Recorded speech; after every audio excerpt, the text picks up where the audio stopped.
Mais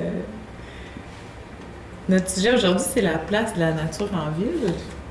Puis, pouvez-vous nous dire comment vous vous appelez, puis pourquoi vous pensez que vous êtes ici? Oui. Je commence? Oui. Yeah, ok. Ben, moi, c'est Isabelle Béliveau. Je suis la fondatrice et coordonnatrice de l'OBNL Éco-Motion, qui a pris ses racines à Sherbrooke, mais maintenant on se développe pas mal partout au Québec. Puis, je vais vous parler clairement plus d'éco-motion un peu plus tard. Mais pourquoi je suis ici aujourd'hui, moi en tant qu'humaine et juste habitante de la Terre, je pense. Depuis que je suis toute jeune, je suis très habitée par les changements environnementaux, les changements climatiques. C'est vraiment quelque chose qui vient me chercher très profondément. Puis j'ai toujours cherché des moyens de remettre ça un peu plus au centre des discussions, donc de parler un peu plus de comment on vit ces changements-là, plutôt que de parler de statistiques tout le temps puis de chiffres. Donc pourquoi je suis là aujourd'hui? C'est parce que la ville, c'est notre milieu de vie. Puis malheureusement, la nature est souvent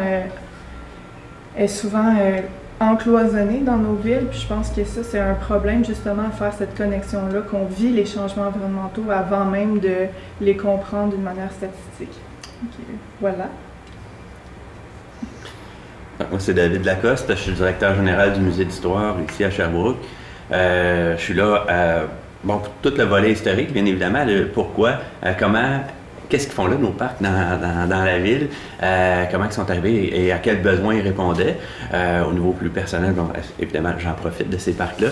Mais toute cette évolution-là du concept m'appelle aussi au niveau de la nature, environnement, écologie. Donc, il y a eu une évolution de concept, mais je pense qu'il y a une évolution dans la société aussi, puis ça m'interpelle aussi. Cool.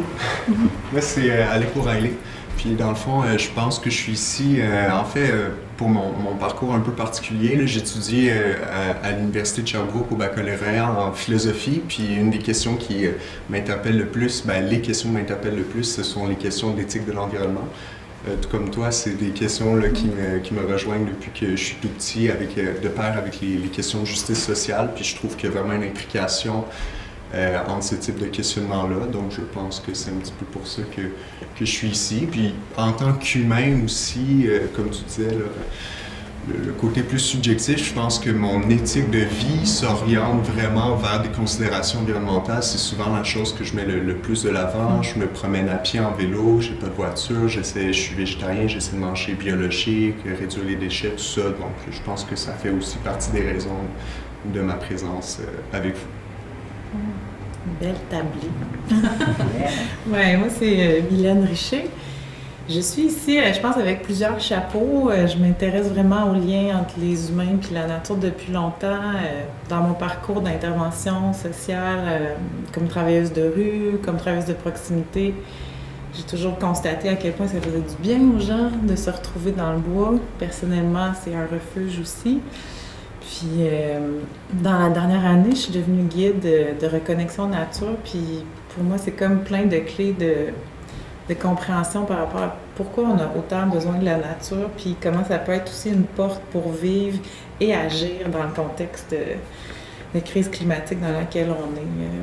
Puis, j'ai beaucoup fréquenté des jeunes de niveau collégial, comme travailleuse sociale, puis ça m'a vraiment frappé l'éco-anxiété que j'ai ressentie. Puis je me suis dit, OK, mais qu'est-ce qu'on fait avec ça, tu sais, à part de parler des choses qui ne vont pas bien, tu sais. Fait que très heureuse de parler de la nature et des gens avec vous autres. Là, vous êtes deux dans votre parcours là, qui parlaient un peu de psychologie puis d'environnement, puis d'éco-anxiété. Donc, est-ce que vous voyez vraiment une corrélation entre le manque d'espace vert en ville, puis peut-être justement le sentiment d'éco-anxiété? Est-ce que ça contribue à... Est-ce que c'est juste les statistiques finalement puis les faits face à la crise climatique qui est source d'éco-anxiété, ou juste le fait d'être dans un milieu aride en termes de végétation peut contribuer aussi à ce sentiment-là? C'est une question, j'en ai aucune idée. Ouais. Je pense que ça contribue absolument. Là, c'est sûr que c'est beaucoup les informations qu'on est bombardé tout le temps qui génèrent ce sentiment-là, ou en tout cas qui l'amplifient grandement. Mais clairement, le manque de nature à proximité doit pas aider à calmer le système nerveux. Puis je pense que tu pourrais un peu mieux répondre, là, peut-être parce que je sais que tu connais sûrement plus que moi sur les bienfaits de la nature, mais clairement que ça a un rôle à jouer. Puis moi, avec Écomotion, on en parle tout le temps, j'entends tout le temps ce genre de préoccupation-là que crime, on a de la difficulté à accéder à la nature. Fait que, ouais. Ben oui. Peut-être deux choses là-dessus qui me viennent. En tout cas, c'est qu'avec la pandémie, on a vu que les gens avaient vraiment... Il y a comme eu un élan d'aller dans la nature, là, tu sais. Puis les parcs urbains se sont retrouvés comme envahis, puis tous les parcs plus officiels aussi. Fait que, tu sais, on s'est comme rendu compte que, OK, mais sont où les espaces pour qu'on ait accès à la nature? Peut-être qu'il en manque. Puis oui, il y a plein de bienfaits sur notre état.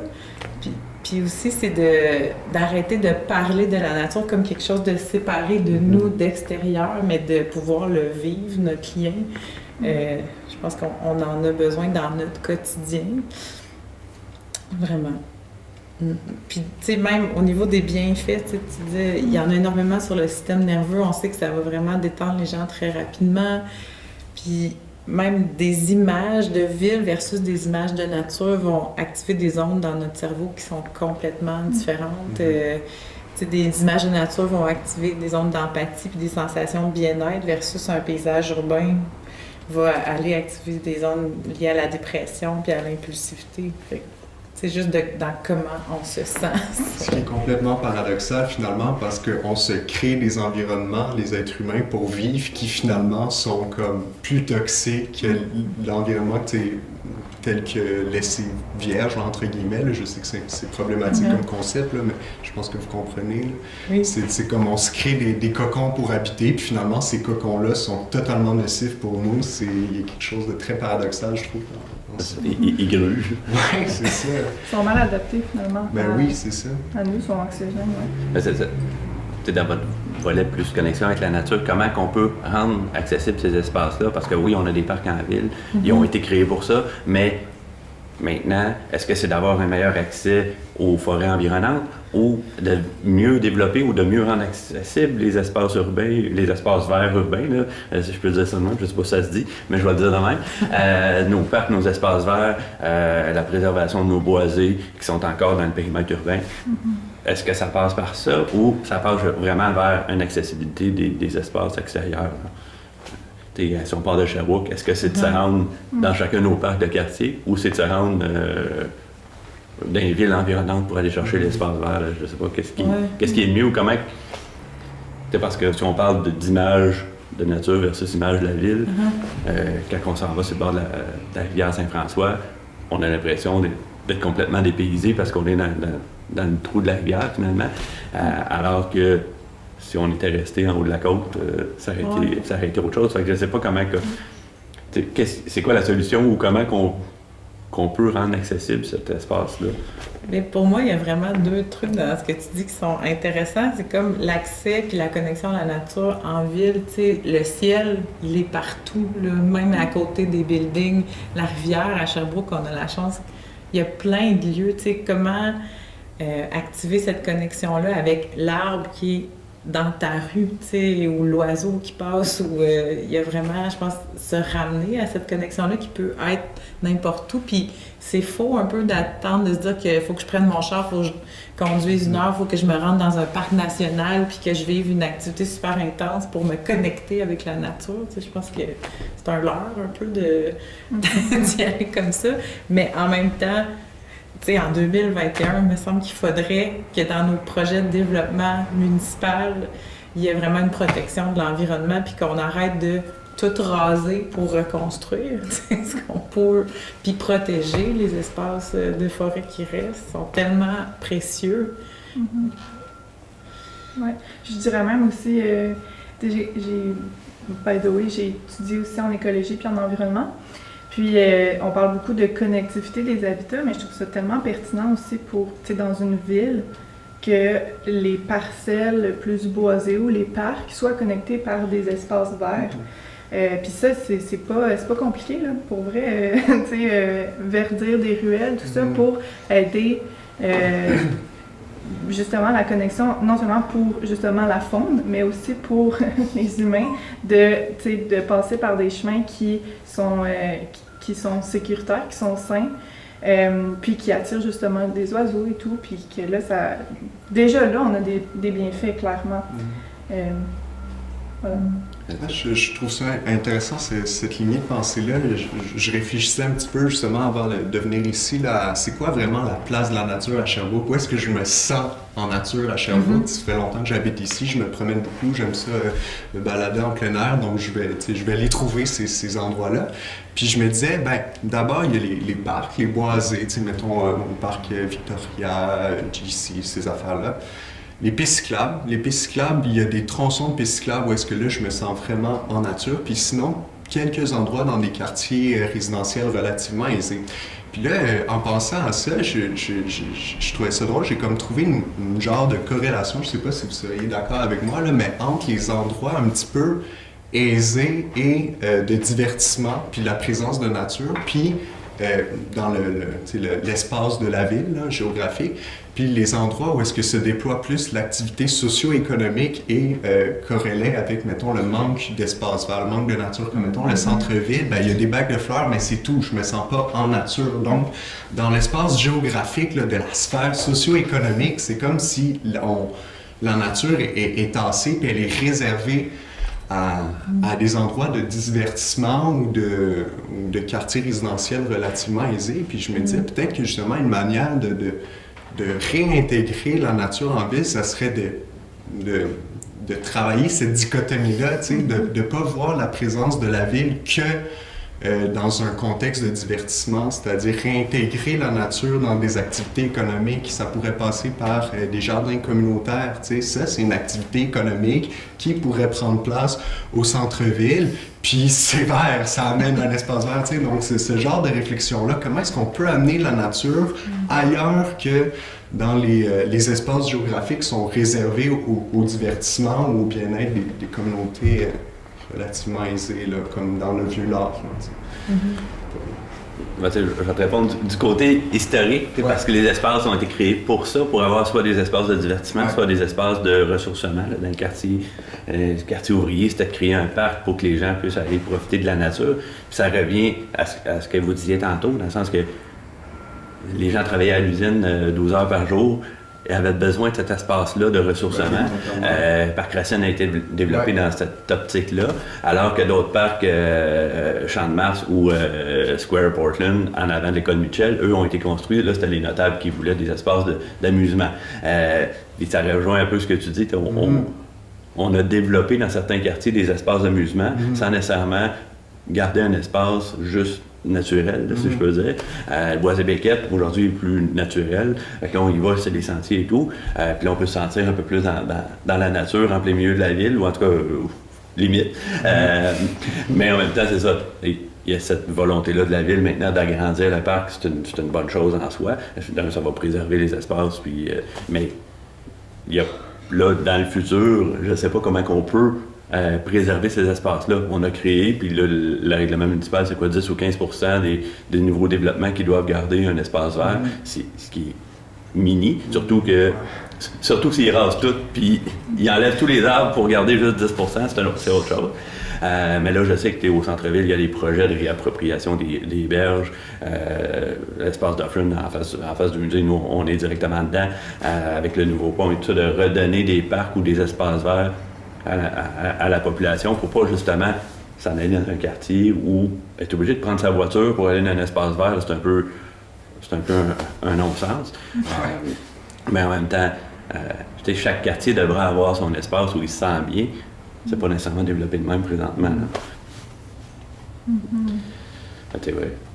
Quand on se rend à Two Beaver, à Lennoxville, on est complètement dans le bois, complètement dépaysé, alors qu'on est à 5 minutes du cœur de Lennoxville. Mais en même temps, on est bien, puis on est là, puis on en profite.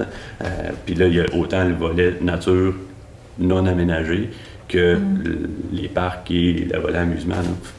Mais des espaces comme ça en ville, Il n'y en a pas tant que ça. C'est là que je me demande si on peut pas essayer d'amener ce genre d'ambiance-là de je me sens nature dans une sphère économique. Là, vraiment, je m'en vais au magasin puis je passe à travers une haie de framboise, je sais pas, j'en ramasse une, je la mange. Puis ça se fait en plus, de plus en plus dans certaines villes où, si on parle des éco-villages, là, on voit que c'est possible. Donc, comment réintégrer la nature en ville? Je pense que ça passe par un travail de mentalité de comme la nature, c'est des endroits pour aller décompresser puis se lancer la balle, mais c'est aussi pertinent quand c'est le temps d'aller travailler. Au bureau, ça fait du bien d'être entouré de plantes, mettons, ou d'avoir une cour qui est vert, un toit vert, si jamais il n'y a pas l'option. Ou en tout cas, je pense que ça peut être une belle piste de réflexion. Ben non! Mais c'est drôle parce que tu dis qu'est-ce qui fait que je me sens en nature, puis tu parlais des lieux où c'est moins organisé, puis je pense que ça fait partie de ce qui résonne pour nous puis qui nous fait du bien dans le contact avec la nature, c'est des espaces où il y a un peu ce chaos-là du vivant, où c'est pas tout organisé, puis des fois on a tendance à aménager tellement les lieux de nature, faire des sentiers, puis quasiment les bétonner, puis mettre les plantes dans des carrés, alors que je pense qu'on a plus besoin de cette force de vie-là dans son chaos, puis moi je rêve de lieux plus sensoriels, d'avoir des parcours pour marcher, des places pour marcher pieds nus, des choses à toucher, des choses à sentir, s'adresser à nos sens. J'aime ça, ta haie de framboise. Oui, ça serait fou! Dans justement un coin inutilisé. Oui, puis ce que j'allais dire aussi, c'est que au niveau de la santé psychologique, je trouve que de justement amener la nature dans nos milieux de vie là, qu'on fréquente tout le temps, nos milieux de travail, tout ça, les places plus socioculturelles, tout ça, j'ai l'impression que ça va faire comme une espèce de prévention, qu'on n'ait plus autant besoin d'aller en nature pour se calmer. On se calme 100% du temps parce que la nature est tout le temps là.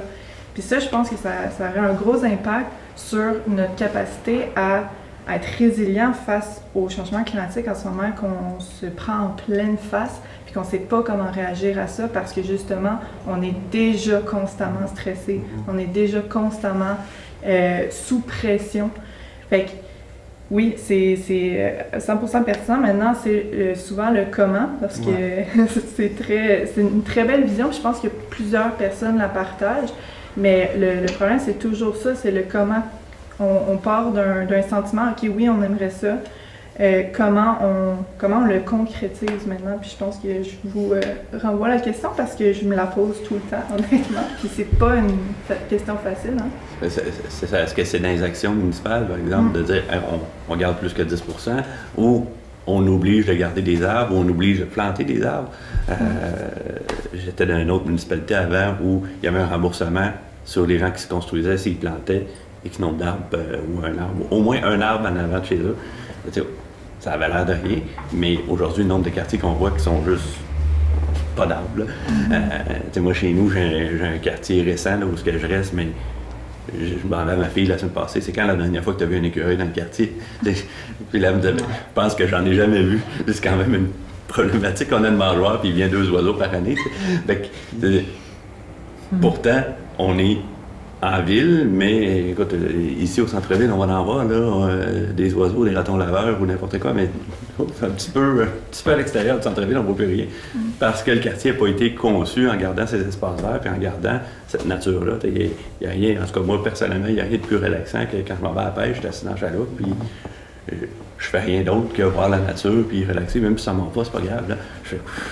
Mais ici, quel acteur, est-ce que c'est chacun d'entre nous à faire pression pour garder ces espaces-là ou à aménager là, son espace naturel, ou les actions municipales pourraient nous aider à le faire aussi? Je n'ai pas plus de réponses. Je sais pas ce que tu en penses. Oui, je pense qu'il peut y avoir toutes sortes de réponses très, très concrètes et chaque milieu est maître de sa propre vérité aussi un peu, là. Donc, chaque ville doit s'adapter d'une manière particulière selon son propre contexte.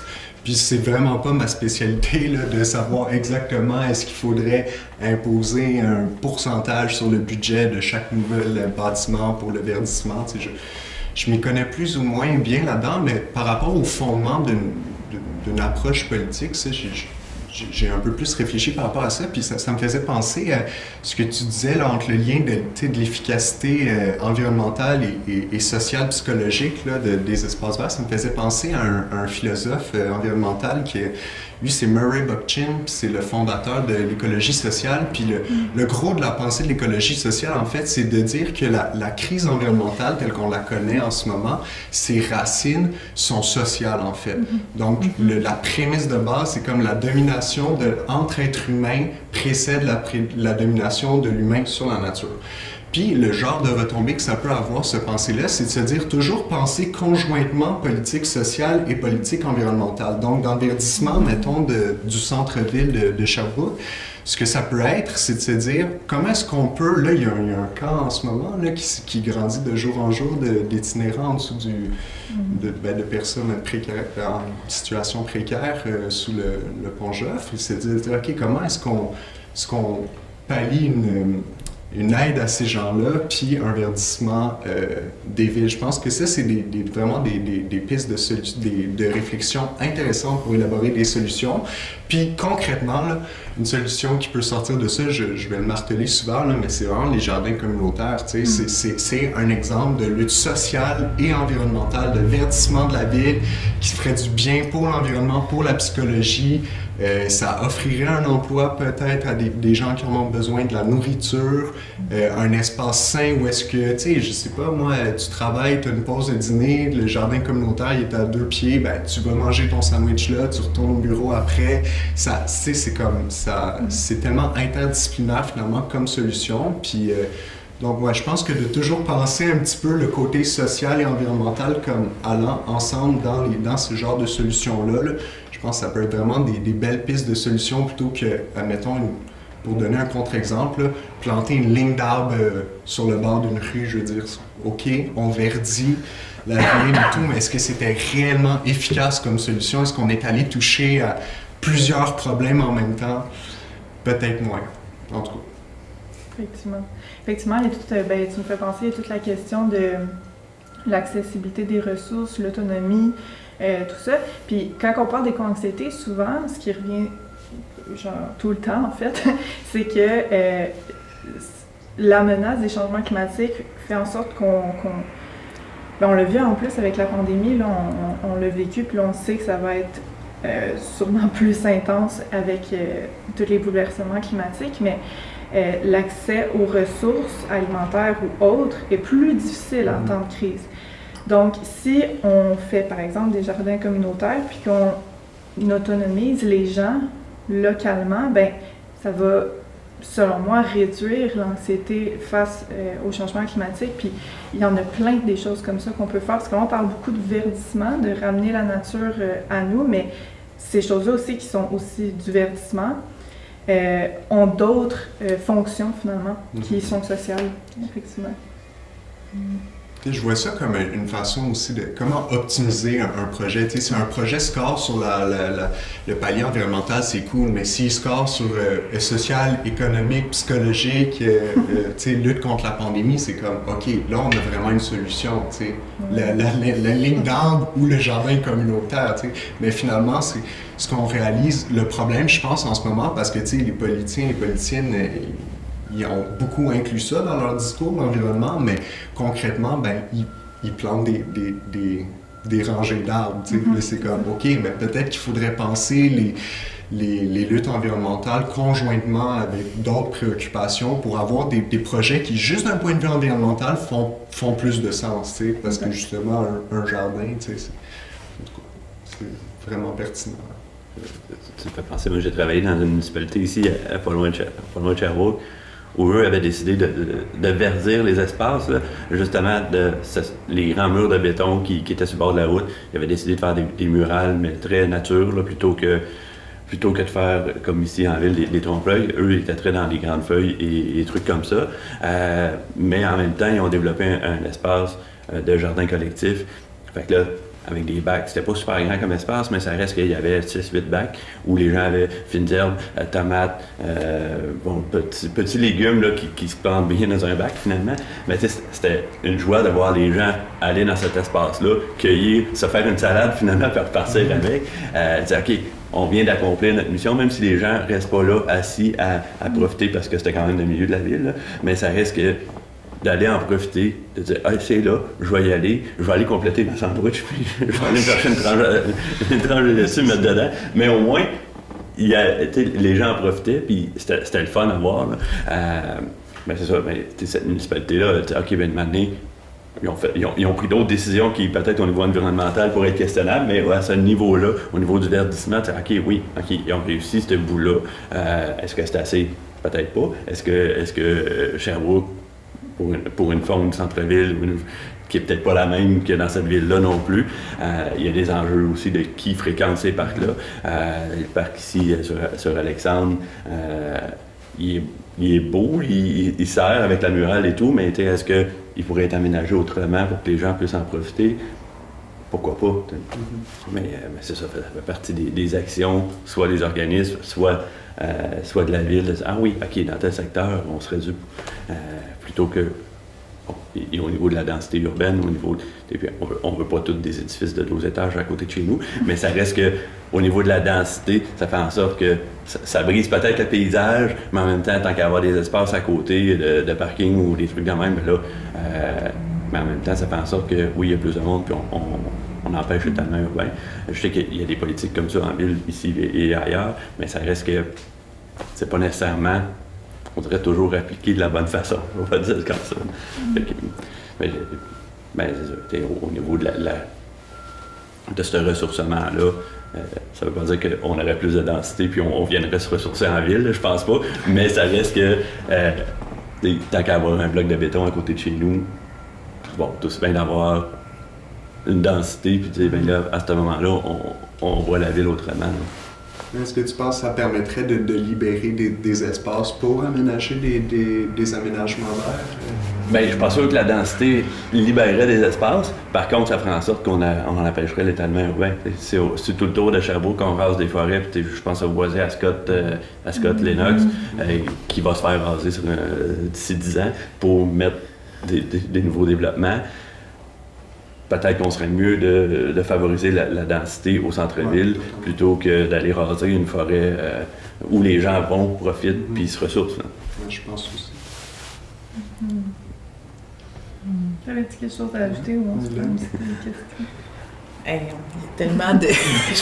Trop de réflexion. Mais j'aimais tellement, Alec, quand tu parlais de considérer les projets d'un point de vue social et environnemental, parce qu'on a tellement l'habitude, je trouve, de séparer les problématiques, puis même d'avoir une monovision. Tu sais, on parle beaucoup de l'environnement à partir de la lunette des biologistes, de les espèces en danger, puis tu sais, je pense qu'on gagnerait à avoir plusieurs lunettes autour de la nature, puis de s'inclure les humains dans la nature. J'aimais ça tantôt quand tu as dit ça, tu sais, d'arrêter de diviser la nature puis les humains. Je pense qu'on est un, puis c'est dans le care pour et les humains et la nature qu'on va trouver nos solutions. Nos luttes, il faut qu'elles soient communes. Oui, parce que c'est la même chose. Il n'y a aucune division. Tu sais, le mot environnement, selon moi, devrait disparaître un jour. Là. Ça devrait juste plus être dans notre vocabulaire. Ou naturel, tu sais.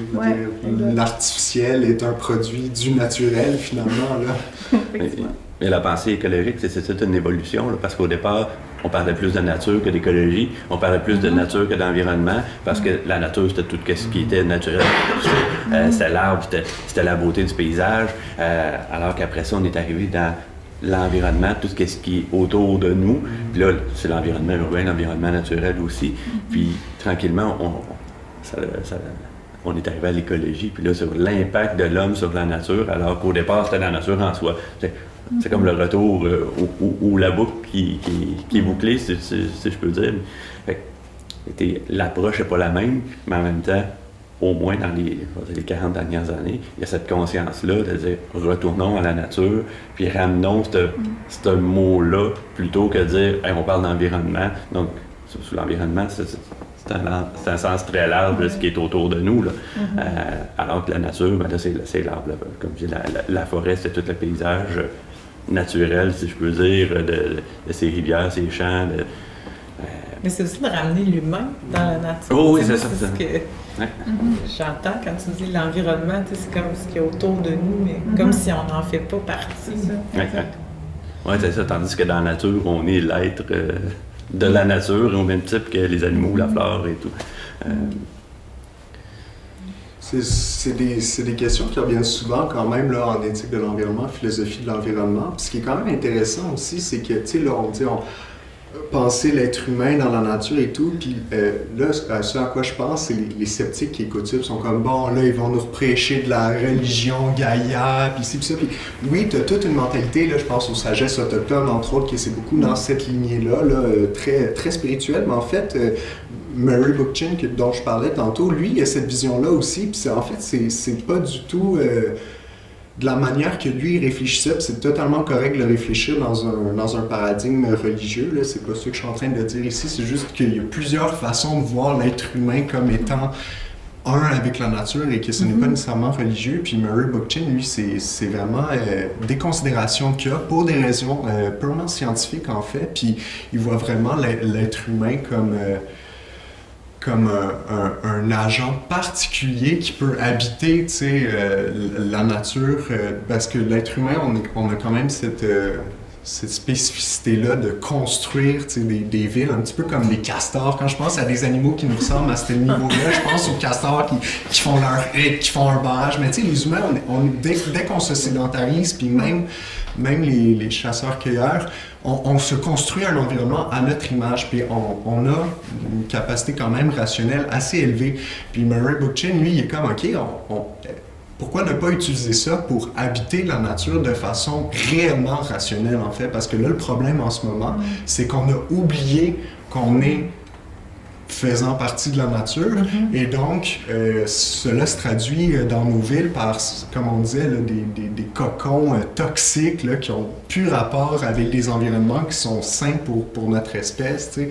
Puis donc de nous concevoir comme ne faisant qu'un avec la nature, tu sais, ça peut juste être bénéfique pour la façon dont on occupe et on construit l'espace, nos villes et tout ça, tu sais. Donc, en tout cas, c'est juste un petit mot là, parce que je sais que des fois, ce genre de discours-là peuvent être reçus avec de la retenue, là, comme l'être humain dans la nature, on est quand même spécial, mais comme non, c'est pas de dire qu'on n'est pas spécial comme espèce animale, de dire qu'on fait partie de la nature, c'est justement de réaliser qu'on a une responsabilité, en fait, de bien l'occuper selon notre savoir puis notre rationalité, tu sais. Puis il y a des façons de le faire, ça, en fait, super rationnel, là, d'habiter la nature. Et aussi sentimental et spirituel, bien entendu, si on inclut ça là-dedans. Si on ne faisait pas partie de la nature, en fait, si on n'avait pas détruit autant la nature qui nous entoure, là, on n'aurait pas l'éco-anxiété. Non, c'est un dans l'autre, on construit à notre image, mais en même temps, c'est ça nous donne tout ce stress-là de dire, c'est le même qu'on l'a construit, mais maintenant, je ne sais pas la solution, est-ce que les gens sont plus heureux en campagne qu'en ville, je sais pas, parce qu'ils ont d'autres stress, puis bon, mais en même temps, peut-être qu'ils n'ont pas cette éco-anxiété-là, parce qu'ils se réveillent pas avec des buildings tout le tour, ils se réveillent avec un environnement plus naturel, ou en tout cas plus... mais c'est ça, mais de comprendre qu'on a brisé cette nature-là, pour pouvoir, en fait, renverser la roue d'une certaine façon. Là. On s'est tiré dans le pied. Oui, c'est ça. En même temps, moi, je dis tout le temps qu'il n'y a pas vraiment de grande réalisation, de grande prise de conscience sans détresse. Donc, j'ai déjà répondu en entrevue, puis la journaliste était comme « Quoi? » J'ai dit, tu sais, moi, je souhaite qu'il y ait de plus en plus d'éco-anxiété, pour vrai, parce que les gens qui vivent de l'éco-anxiété, ils viennent de...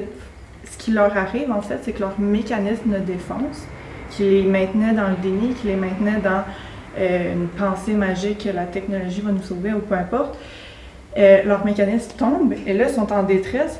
Ils ne savent pas comment composer avec ça, mais le corps fait bien les choses, le corps s'adapte.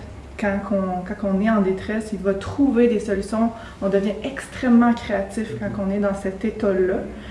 Le truc, c'est de savoir comment bien composer avec ça, comment vivre avec, puis continuer à avancer malgré ça.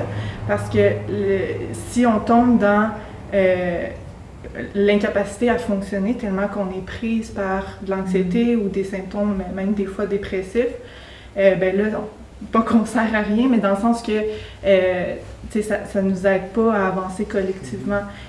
Puis justement, c'est ça qu'on fait avec Commotion, c'est d'accompagner ces personnes-là à ne pas s'isoler, parce qu'on a besoin d'être dans le collectif pour faire face à une aussi grosse menace, à ne pas s'isoler, à comprendre le message de ce qu'ils ressentent, puis à trouver des solutions qui leur conviennent à leur niveau, ou de partir des projets collectifs, ou peu importe, qu'est-ce qui leur fait du bien, puis qu'est-ce qui apaise ces émotions-là. Parce que tant qu'on ne fera pas quelque chose qui nous permet de nous adapter, notre corps va continuer d'envoyer des messages, genre SOS, dans le sens... finalement, là, nos émotions sont là pour nous déstabiliser, pour nous pousser à l'action. Donc, si on reste dans cet état-là, puis qu'on essaie de le refouler ou de le mettre de côté, ben on se fait du tort à nous-mêmes et on continue de faire du tort à notre communauté, à la nature et tout. Et ça, c'est difficile à comprendre parce que c'est à la fois... C'est d'abord inconscient, puis quand ça devient conscient, ben là, on est submergé par ça, on ne sait pas quoi en faire. Fait qu'au niveau des interventions, vous ramenez les gens à la nature ou vous les désensibilisez? Comment que vous... Ben, c'est sûr que la nature aide. C'est sûr que quand on fait des ateliers en nature, ça va beaucoup plus vite parce que la personne, d'abord, son système nerveux s'apaise. Donc, tu es beaucoup plus disposé à comprendre, à prendre du recul sur ce que tu vis, puis à trouver qu'est-ce que tu aurais besoin dans cette situation-là. Mais on le fait en ligne, on le fait de plein de façons, puis c'est juste, les gens ont besoin de ne pas se sentir seuls. Puis là, je l'ai dit, là, puis tous les gens qui nous écoutent, sachez que vous n'êtes vraiment pas seuls. Il y a tellement de gens, c'est pas juste les jeunes qui vivent de l'éco-anxiété. Il y a tellement de gens qui en vivent, des parents qui s'inquiètent pour leurs enfants, des grands-parents qui comprennent pas à quel point tout a changé tellement vite, puis que, tu sais, c'est angoissant pour beaucoup de gens. Puis les gens qui sont pas encore angoissés par ça, leurs mécanismes de défense sont encore trop forts. Ou, s'ils sont pas angoissés, c'est qu'ils ont réussi à canaliser ça dans des actions qui les aident à s'apaiser. Il y a vraiment plusieurs stades là, dans ma compréhension de la chose, mais peu importe vous êtes où, sachez que vous n'êtes pas seul à vous sentir de même. Oui, puis c'est pas seul en tout cas, je pense qu'on a vraiment besoin d'être interconnectés pour trouver des solutions et du sens et prendre action. Est-ce que les gens qui en prennent conscience, après ça, font des actions en conséquence ou ils font juste s'apaiser puis ils retournent chez soi? Oui, c'est sûr que dès qu'on parle d'émotions, tout ça, oui, ça peut être extrêmement rapide, mais il y a des choses aussi qui prennent du temps. On doit faire d'abord un deuil que il n'y aura pas de retour en arrière. Moi, je suis beaucoup dans, c'est quoi la situation présente et où est-ce qu'on veut aller avec ça. Mais le corps et l'esprit ont besoin de faire un deuil de beaucoup de choses. Puis ça prend du temps. Puis ça, il faut l'accueillir, l'accompagner. Fait que, oui et non, là. Il y a des gens qui sont beaucoup plus proactifs, mais il y a des gens qui ont beaucoup besoin de prendre du repos, prendre le temps d'accueillir ça, puis d'ensuite trouver qu'est-ce qu'ils ont besoin. Puis chaque personne a son rythme, puis c'est correct. Puis moi, je parle tout le temps que, tu sais, quand tu es en situation de repos, que tu prends plus du temps pour toi, pour accueillir ce qui se passe, bien, il y en a d'autres qui sont plein dans l'action, puis on se passe le relais. Il ne faut pas penser qu'il faut tout le temps être en action, parce que c'est là qu'on s'épuise, puis que justement, ça ne fait plus avancer les choses. Fait prenez du temps pour vous, mais aussi restez proactif dans c'est quoi vous avez besoin, puis quelles actions peuvent répondre à votre besoin.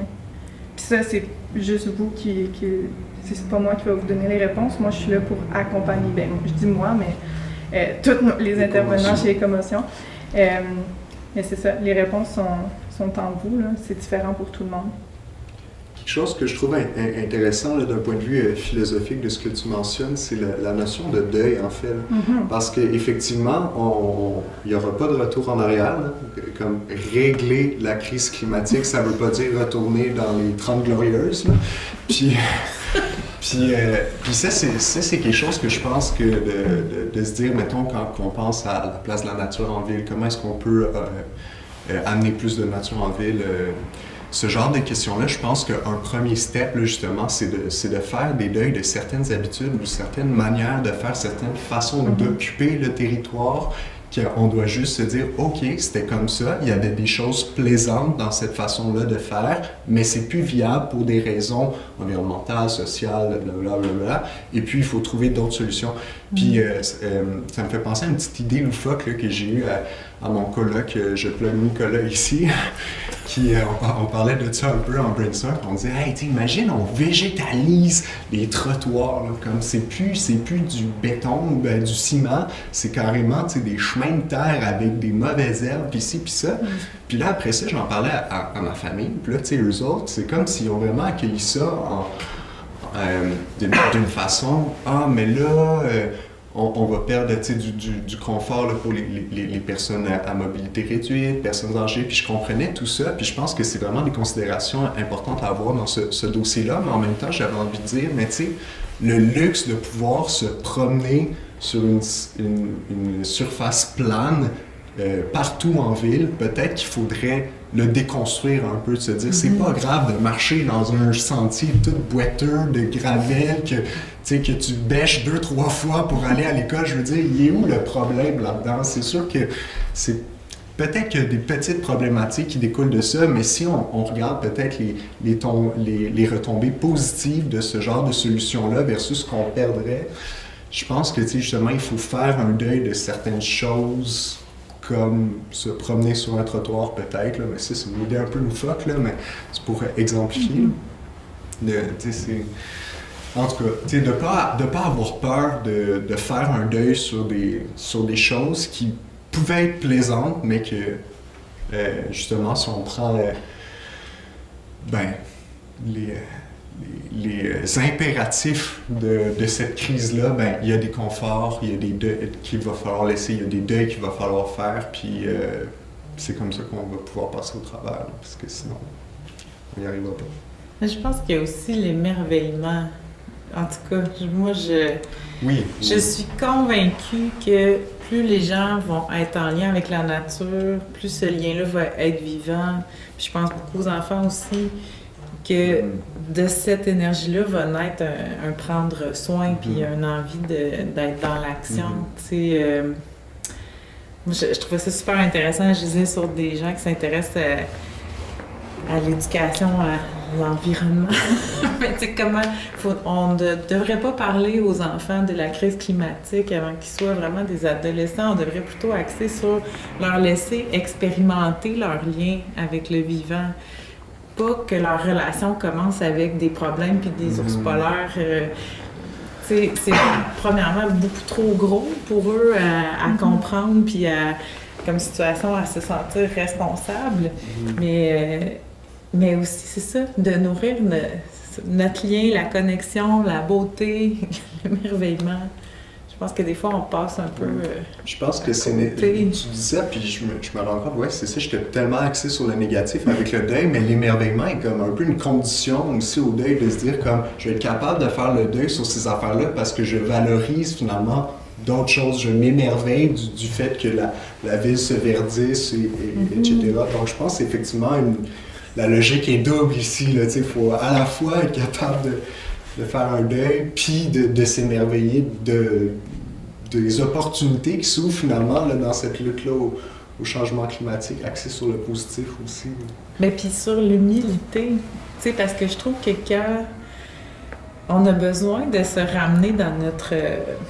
dans une place d'humilité, je pense, les humains, par rapport à des mystères, par rapport à ce qui est plus grand que nous, par rapport à cette nature-là qui qui est aussi très forte là, et pleine de résilience. Ben, ça, je pense que tu as mis le doigt sur quelque chose, c'est d'essayer d'arrêter de le voir du côté négatif, mais de le voir du côté positif de l'émerveillement. Au-delà de dire, ah oui, ça va nous empêcher de. C'est pas tant ça que. Non, regardez les avantages que ça peut apporter. Puis là, on vient de couper une partie du stress parce que là, au lieu de voir le négatif, on voit le positif. Donc, on inverse un peu cette tendance-là. C'est chaque petit pas, chaque petite action, je pense, qui peut aider. Merci de le dire. C'est plus séduisant, tu sais, en tout cas, de dire, d'amener à l'émerveillement que de dire, ben, va peut-être falloir que tu fasses le deuil d'avoir 3 chars pour ta famille, là, tu sais. Oui, ou de dire à nos enfants, t'as la responsabilité des ours polaires, c'est ton enfant. Oups, peut-être que c'est un peu trop. Mais effectivement, parce que si on commence à 3, 4, 5 ans de leur dire qu'ils ont la responsabilité des ours polaires, ils vont t'appeler, ce sera pas long. Je veux qu'ils t'appellent pareil, mais faut peut-être pas, finalement. Ben, c'est ça, tu sais, ça va être quoi leur vie d'adulte quand tu as grandi. Puis ça, je lis quand même de plus en plus là-dessus, là, l'impact des enfants qui naissent dans une situation de crise. Comment ils se développent là-dedans, tu sais. Puis je comprends pas tout encore, mais c'est sûr que si, justement, les enfants se sentent responsables à un tout jeune âge, ben quel genre d'adulte ça va donner, tu sais, c'est quand même pas inquiétant, là, mais tu sais, on sait pas trop comment ils vont pouvoir composer avec...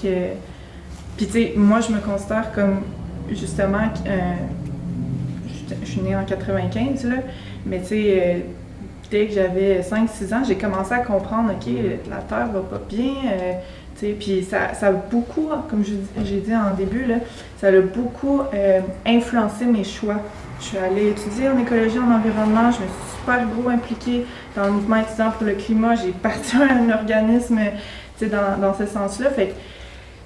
Puis je l'ai fait vraiment parce que j'étais très éco-anxieuse. Là. Puis quand j'ai commencé à mettre des mots là-dessus, là, ça me fait du bien, mais ça a expliqué beaucoup de choses de ma vie. Fait que, tu sais, c'est quoi les répercussions à long terme de ça, finalement, tu sais, voilà. Moi, j'ai goût de... Ben, en tout cas, de rebondir sur une couple d'affaires, mais, tu sais, un de mes rêves, là, c'est que chaque personne soit comme en pleine conscience des bienfaits que la nature a sur nous, puis dans le milieu où il est, qu'il puisse l'utiliser, ça. Qu'il soit un architecte, qu'il soit un philosophe, qu'il soit un historien, qu'il soit quelqu'un qui est plus un soignant avec des gens, quelqu'un qui... Mais en tout cas, qu'on puisse, chacun où on est, avoir la nature à cœur, puis y penser à ce qu'elle a de merveilleux à nous apporter, puis comment on peut en avoir plus dans nos vies, puis la protéger. Mais... Ouais, puis pour ramener ça au sujet, finalement, c'est que si chaque entité de la ville est plus consciente du bienfait de la nature dans son activité, c'est-à-dire, OK, bureau de jeux vidéo, là, tu sais. Oui. Puis là, ils réalisent que, genre, c'est une petite cour avec des arbustes, puis ci, puis ça, ben ça augmente la productivité, ce qui reste vraiment là, dans un paradigme de pensée un peu problématique quant à moi, mais quand même, de voir peut-être les bienfaits de la nature, si on était conscient, ben ça en amènerait de façon peut-être sur une base plus volontaire, un peu partout dans la ville, là, que chaque milieu finirait par s'auto-verdir, genre. Puis ben pour en arriver là, comme tu mentionnes, il faudrait que les gens vraiment puissent être conscients des bienfaits de la connexion de la nature dans le milieu. Tu sais, en philosophie, là, je trouvais ça drôle là, que tu mentionnes ça, mais un lien que moi j'ai fait, c'est qu'on a eu des classes extérieures avec la COVID, puis c'était les meilleures classes que j'ai eues parce que c'est non de même, là, mais l'échange était vraiment plus facile et naturel. Le fait d'être dehors, assis, puis on était entouré de verdure, il y avait un petit étang et tout, c'était comme si tout d'un coup, on retournait en Grèce antique pour de bon, tu sais. puis que là, on jasait, puis une grosse dialectique, tu sais. Mais t'as pas ce climat-là en classe, tu sais, fait que c'est d'être conscient, finalement, OK, c'est un philosophe, dans la nature, c'est plus efficace, fait que là... Mais on prend pas le même genre de décision en nature. Moi, je dis souvent que j'aimerais que tous les décideurs politiques du monde se rencontrent en forêt, tu sais. Oui. Parce qu'on réfléchit différemment, on n'a pas le même recul, puis en tout cas... C'est la pression de la classe, par exemple, qui est là, qui est très formelle, tandis qu'une fois que tu arrives dehors, OK, on est déjà tout plus relax. Je sais pas comment nos policiers géreraient, on les assoit tous dehors à quelque part, plutôt que de dire, OK, vous en allez dans un camp quelque part, mais non, faites même pas votre rencontre dans le camp, allez vous asseoir dehors. Puis, je pense qu'ultimement, ça nous connecte à nous-mêmes, puis à ce qui est vivant en nous, et donc aux autres, tu sais.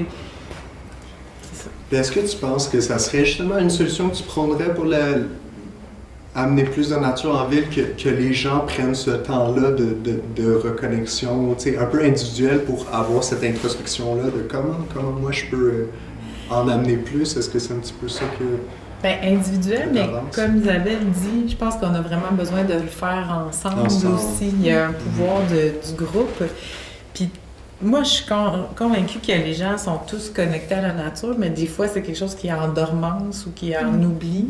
Puis c'est comme inconsciemment, on le sait tous que la nature nous fait du bien, on va le rechercher, mais des fois, on lui accorde pas l'importance qu'elle est là, ou dans nos décisions, on va surévaluer ce que ça va nous faire d'écouter Netflix versus d'aller dehors, prendre l'air puis respirer. Là. En tout cas, c'est comme si on a besoin d'un rappel puis de mettre des mots sur cette expérience-là. Fait que, ben, en tout cas, des reconnexions nature, ça peut être une activité à faire pour se plonger dans les bienfaits, puis le vivre avec nos sens. Je vois ça un peu comme nouveau, là, dans le sens que plus que d'espaces verts en ville, plus que des gens vont pouvoir avoir une connexion authentique à la nature en ville, plus que peut-être qu'il va y avoir d'autres espaces verts en ville. Mais tant mieux, c'est ça. Mais moi, je me posais la question pendant qu'on se parlait, puis on disait oui, il pourrait y avoir plus d'espace vert, puis là, je vois que André nous fait signe qu'il manque de temps. Mais je me disais, quand est-ce qu'on a fait une rencontre dehors? En tout cas, moi, je me rappelle pas d'avoir fait des rencontres de travail dehors, où dire, hey, on s'en va prendre un café, oui, c'est à la terrasse, mais là, de dire, hey, on profite de nos parcs, puis on s'installe, puis on prend notre café, là, mais au lieu de se rencontrer sur une terrasse ou d'aller chercher notre café puis de le ramener au bureau, pourquoi qu'on ne s'assoit pas dans un espace vert, puis là, on va réfléchir autrement, puis on n'aura pas cet environnement-là de très, j'arrête pas de dire béton depuis tantôt, là, mais je vais leur dire de même, très carcan. Là, on est ouvert, puis on peut réfléchir d'une autre façon. Mais bon, l'invitation est lancée. Oui, j'en ai vu des gens. Ma conjointe est allée prendre un café avec un ami à côté de chez Gérogène, dans l'Est. Ils ont aménagé un parc urbain à côté, mais ils ont ramassé leur café, puis ils ont été jasés dehors.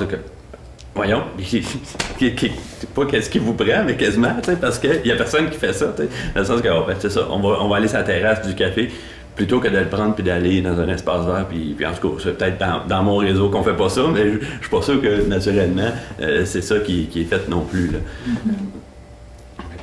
Mais c'est ça, juste pour conclure, moi, je conclurais, c'est ça, parce que, je disais, la ville s'est développée comme ça, là, puis là, c'est mon côté historien qui va ressortir. T'sais, on a répondu à des besoins d'environnement, reconnexion avec la nature.